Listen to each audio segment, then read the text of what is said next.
ঝিঙে আলু আর হাতে বানানো মসুর ডালের বড়ি দিয়ে একটা গরমের সময় হালকা পাতলা তরকারি। বড়িগুলো ভেজে তুলে নেব। এখানে একটা পেস্ট বানিয়ে নিচ্ছি। আদা বাটা, একটু হলুদ, একটু ধনে গুঁড়ো, লবণ,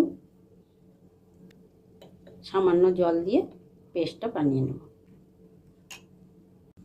সামান্য পরিমাণে তেল নিয়েছি, দেব কালো জিরে ফোড়ন। পাতলা পাতলা করে আলু এইভাবে কেটে নিয়েছি।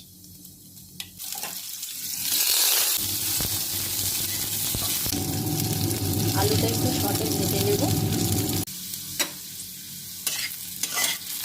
দেবো টমেটো কোচানো, দেবো কেটে রাখা ঝিঙে,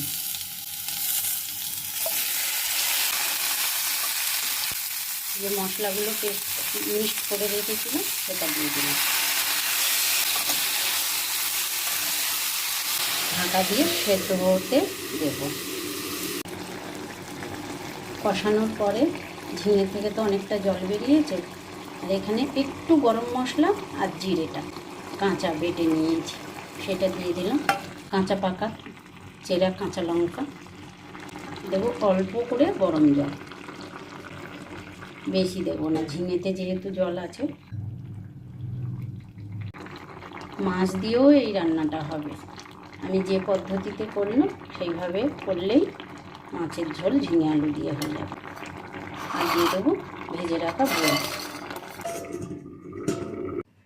বাগানের ঝিঙে আলু হাতের বানানো বড়ি দিয়ে একদম পাতলা ঝোল।